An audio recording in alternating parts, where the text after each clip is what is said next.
एक बात साफ है, भारतीय जनता पार्टी का जो नारा है बेटी बचाओ बेटी पढ़ाओ, वो है बेटी डराओ और ब्रजभूषण बचाओ। पूरी तरह से यह बात साफ तौर से अंकित हो चुकी है। मैं आपसे पूछना चाहती हूं, पॉक्सो का जब गंभीर आरोप किसी के खिलाफ लगता है तो तुरंत कार्रवाई की मांग होती है और वो कार्रवाई होती है तुरंत हिरासत में लिया जाए। नमस्कार दोस्तों, जनसंवाद न्यूज में आपका स्वागत है। दिन भर की सभी फटाफट बड़ी अपडेट निकल के आ रही है। बिग ब्रेकिंग पहली बड़ी खबर निकल के आ रही है। ब्रिजभूषण को क्लीन चिट मिलते ही भड़की है कांग्रेस। कहा बीजेपी का एक ही नारा है, बेटी डराओ ब्रिजभूषण बचाओ। बड़ी अपडेट निकल के आ रही है इस वक्त की, जिस तरह से ब्रिजभूषण को दिल्ली पुलिस और देखा जाए कोर्ट में बिना साबूत के बरी किया जाए। बड़ी अपडेट निकल के आ रही है। इसको लेकर पहलवानों के साथ साथ किसान भी भड़के। वहीं देखा जाए कांग्रेस पार्टी इसके समर्थन में आई है पहलवानों के। बड़ी अपडेट निकल के आ रही है। एक बार फिर संविधान और लोकतंत्र की हत्या हो चुकी है, यानी कानून व्यवस्था की धज्जियां उड़ाई गई हैं बीजेपी द्वारा। एक नाबालिग लड़की का भी बयान बदला गया था। बड़ी अपडेट निकल के आ रही है। बीजेपी का एक ही नारा है, कांग्रेस कह रही है कि बेटी डराओ ब्रिजभूषण बचाओ। एक नाबालिग लड़की ने ब्रिजभूषण सिंह के खिलाफ यौन शोषण का आरोप लगाते हुए पॉक्सो का मामला दर्ज कराया था, जिसके बाद पुलिस, सरकार, मंत्री, सांसद, यहां तक कि पूरा तंत्र उस लड़की के खिलाफ खड़ा हो गया। आरोपी को बचाया जा रहा है। लड़की को झूठा करार देते हुए अपना बयान वापस लेने के लिए मजबूर किया गया। बीजेपी का केवल एक ही नारा है, बेटी डराओ ब्रिजभूषण बचाओ। अगर आपको भी लगता है अगर कानून व्यवस्था को जिंदा रखना है तो पूरे राज्य में नहीं बल्कि पूरे देश से बीजेपी को बाहर करना होगा, तो कमेंट के माध्यम से अपनी राय कमेंट। एक अवयस्क लड़की इतने बड़े आदमी के खिलाफ पॉक्सो की शिकायत दर्ज करती है, यौन शोषण का आरोप लगाती है, और फिर सारा तंत्र, सारी पुलिस, इस देश की सत्ता, इस देश की सरकार, सरकार के मंत्री, सरकार के सांसद मिलकर एक तरफ उस लड़की के खिलाफ खड़े हो जाते हैं और संरक्षण ब्रजभूषण शरण सिंह को दिया जाता है और उस लड़की को गलत साबित करने पर लोग तुल जाते हैं। सारा तंत्र एक तरफ है और उसके बाद उसके पिता के हवाले से वो बयान वापस ले लिया जाता है। यह देश की जनता तय करे कि क्या प्रभाव के तहत यह किया गया, क्या सत्ता का दुरुपयोग किया गया, क्या सारा तंत्र एक आदमी को बचा रहा था। क्योंकि अब एक बात साफ है, भारतीय जनता पार्टी का जो नारा है बेटी बचाओ बेटी पढ़ाओ, वो है बेटी डराओ और ब्रजभूषण बचाओ। पूरी तरह से यह बात साफ तौर से अंकित हो चुकी है। मैं आपसे पूछना चाहती हूं, पॉक्सो का जब गंभीर आरोप किसी के खिलाफ लगता है तो तुरंत कार्रवाई की मांग होती है और वो कार्रवाई होती है तुरंत हिरासत में लिया जाए। 45 दिन तक ब्रजभूषण शरण सिंह से पूछताछ तक नहीं करती Delhi police. Delhi police FIR तब दर्ज करती है जब सुप्रीम कोर्ट हस्तक्षेप करता है। दिल्ली पुलिस हिरासत में नहीं लेती, पूछताछ नहीं करती। एक बाहुबली व्यक्ति है, इसको आजाद घूमने और छोड़ दिया जाता है कि ये जाए और किसी भी विटनेस को टैंपर करे, किसी भी विक्टिम को डराए। कोई पूछताछ नहीं है। ये मीडिया में इंटरव्यू देके मेडल को 15-15 रुपए का बताते हैं। ये मीडिया में इंटरव्यू देके गुड टच और बैड टच की बातें करते हैं। ये अपनी शक्ति का प्रदर्शन रैलियों में करते हैं, लेकिन दिल्ली पुलिस 45 दिन तक आरोपी से, और इतने गंभीर आरोपी से जब एक और बड़ी खबर निकल के आ रही है। बड़ी खबर है पहलवानों से जुड़ी बड़ी खबर है, जहां पर देखा जाए एक तरफ कांग्रेस भड़की है, दूसरी तरफ पहलवानों के मुद्दे को लेकर अब लगातार पहलवान एकजुट होना शुरू हो चुके हैं और किसान भी एकजुट हो रहे हैं। एक बार फिर धरना प्रदर्शन करने का ऐलान कर रहे हैं। हरियाणा के बहादुरगढ़ में अब फिर से मचने वाली है महापंचायत, फिर इसके बाद दिल्ली कूच करने वाले।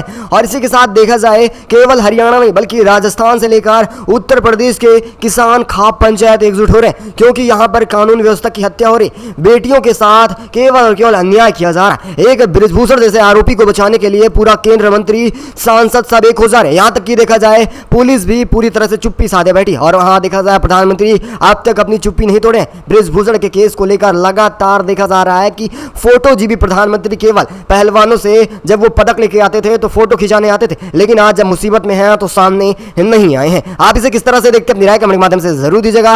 अच्छा, वो एक और बड़ी अपडेट निकल के आ रही मणिपुर से। बड़ी खबर है जहां पर मणिपुर में हिंसा नहीं थम रही, एक बार फिर उपद्रवियों ने महिला मंत्री का ही आवाज फूंक दिया है। बड़ी खबर निकल के आ रही मणिपुर में। आपने देखा किस तरह से 13 जून को हिंसा भड़की थी जिसमें 9 लोगों की मौत हुई थी। आज फिर से 15 जून को एक बार हिंसा भड़क रही है। मणिपुर में पिछले एक महीने से शुरू हुई हिंसा अब तक थमी नहीं है। बुधवार को जहां को उपद्रवियों ने इम्फाल के वेस्ट क्षेत्र में एक तरह से हिंसा भड़की थी, वहां पर 9 लोगों की मौत हुई थी, 10 लोग घायल बताए जा रहे हैं। वहीं एक बार फिर बड़ी खबर निकल के आ रही है कि इस बार महिला मंत्री का घर फूंक दिया गया। अधिकारियों ने बताया है कि उपद्रवियों ने मंत्री के सरकारी बंगले में आग लगाई और साथ ही देखा जाए तो पूरा घर जल चुका है। दमकल की व्यवस्था के बाद आग पर काबू पाया गया था। और वहीं देखा जाए अब तक रेस्क्यू ऑपरेशन 13 जिलों में चालू हो चुका है मणिपुर में सेनाओं द्वारा, और बीजेपी के पकड़ से पूरी तरह से बाहर हो चुका है देखा जाए मणिपुर। और वहीं केंद्र सरकार भी पूरी तरह से फेल होती नजर आ रही है। मणिपुर में लगातार मौत का आलम बढ़ता जा रहा है। अब तक 120 लोगों की मौतें हो चुकी हैं, देखा जाए 500 से ज्यादा लोग घायल बताए जा रहे हैं। अगली एक और अपडेट निकल के आ रही है पश्चिम बंगाल से। बड़ी खबर है जहां पर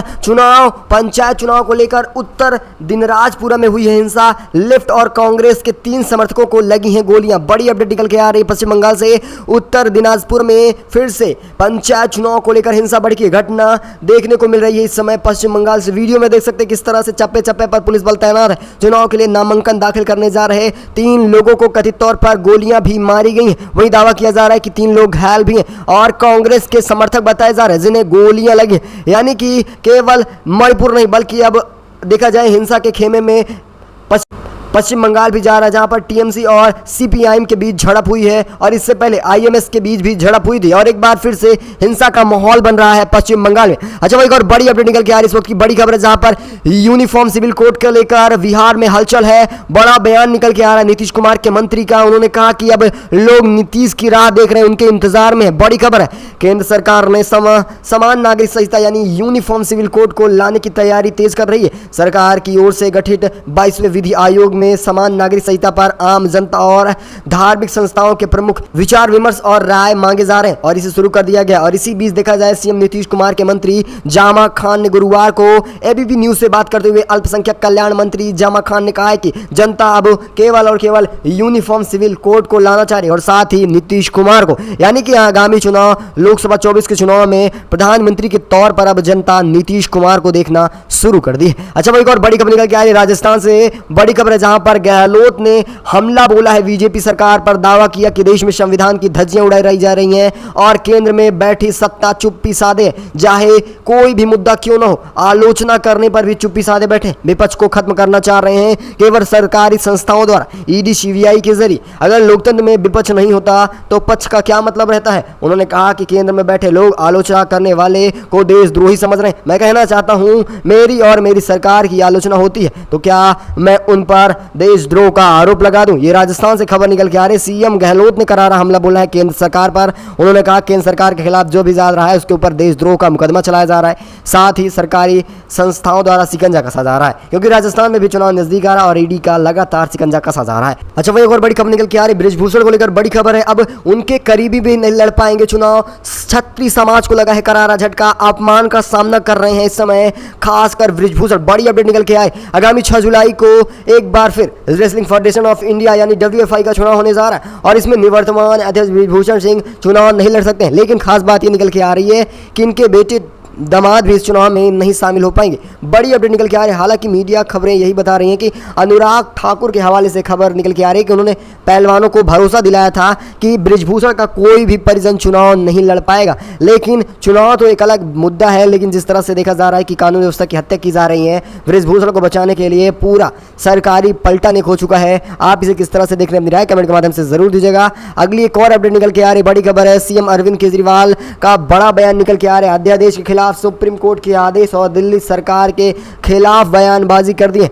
दिल्ली की जनता के खिलाफ केंद्र सरकार की ओर से लगाए गए अध्यादेश के कई खतरनाक बातें सामने निकल के आ रही। इसमें कई ऐसे प्रावधान दिए गए हैं जिसके बाद दिल्ली की चुनी हुई सरकार का कोई मतलब ही नहीं रह जाएगा। यानी ये सीएम अरविंद केजरीवाल को अध्यादेश ही नहीं बल्कि उनके अन्य ताकतों पर भी करारा झटका लग सकता है। सुप्रीम कोर्ट के आदेश और दिल्ली सरकार के अधिकारों को कुचला जा रहा है। उनका कहना है कि केंद्र के अध्यादेश सिर्फ सुप्रीम कोर्ट के आदेश को खारिज नहीं कर रहा है बल्कि दिल्ली सरकार को पूरी तरह से खत्म किया जा रहा है। यानी सीएम तौर पर अरविंद केजरीवाल को देखा जा सकता है लेकिन उनकी ताकतें कुछ भी नहीं रहने वाली है। अगली एक और अपडेट निकल के आ रही है दिल्ली से ही खबर है, जहां पर मुखर्जी नगर इलाके में एक कोचिंग संस्था में लगी आग, लड़कों ने खिड़की से कूदकर बचाई है जान। बड़ी खबर निकल के आ रही दिल्ली के मुखर्जी नगर में एक कोचिंग सेंटर में भीषण आग लग गई है। आनन फानन में इसकी सूचना पुलिस और फायर ब्रिगेड को दी जाती है। सूचना पर पुलिस तो पहुंच जाती है लेकिन फायर ब्रिगेड टीम को पहुंचने में देर लगती है। ऐसे में रेस्क्यू ऑपरेशन खुद ही छात्र करने लगते हैं और जब तक फायर ब्रिगेड आता है तब तक आपको बताते चलें कि रस्सियों के जरिए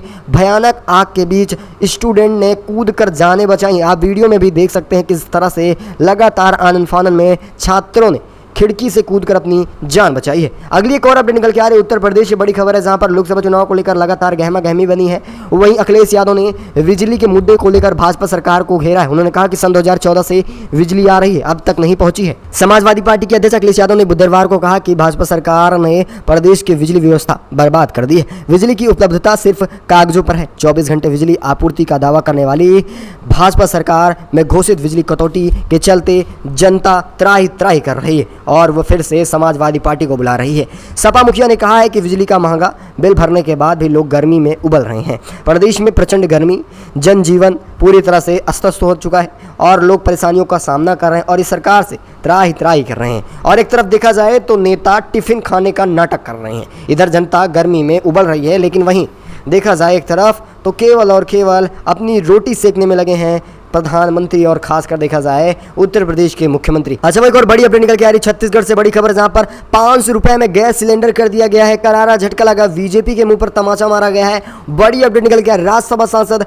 रंजीत राजन ने मैनिफेस्टो का किया ऐलान। बड़ी खबर है, छत्तीसगढ़ में कांग्रेस की राज्यसभा सांसद रंजीत रंजन ने राजस्थान के तर्ज पर छत्तीसगढ़ में भी अब 500 रुपए में गैस सिलेंडर कर दिया जाएगा। आने वाले समय में पार्टी इन अपने चुनावी घोषणा पत्र में शामिल करने जा रहे। राज्यसभा सांसद रंजीत रंजन ने एक बार फिर से एक दिवसीय भिलाई दौरे पर थे और उन्होंने इस दौरान बड़ा ऐलान कर दिया। यानी कि देखा जाए जहां पर कांग्रेस सरकार है वहां पर महंगाइयां लगातार कम करने की कोशिश की जा रही, लेकिन भाई बीजेपी को मद्देनजर देखा जाए तो कहीं भी सरकार हो महंगाइयां आसमान छू रही। सिलेंडर 1100 रुपए पार हो चुका है। उत्तर प्रदेश हो या फिर उत्तराखंड हो या फिर मणिपुर क्यों ना हो, मणिपुर में तो महंगाई की बात न की जाए। हिंसा के बाद लगातार महंगाई आसमान छू रही, खाने की चीज सरकार मुहैया नहीं करा पा रही। इन सबको आप किस तरह से देख रहे हैं, अपनी राय कमेंट के माध्यम से जरूर दीजिएगा। वैसे तो इस खास बुलेटिन में बस इतना ही, मिलेंगे आपको अगली बड़ी अपडेट में, तब तक के लिए जय हिंद जय भारत।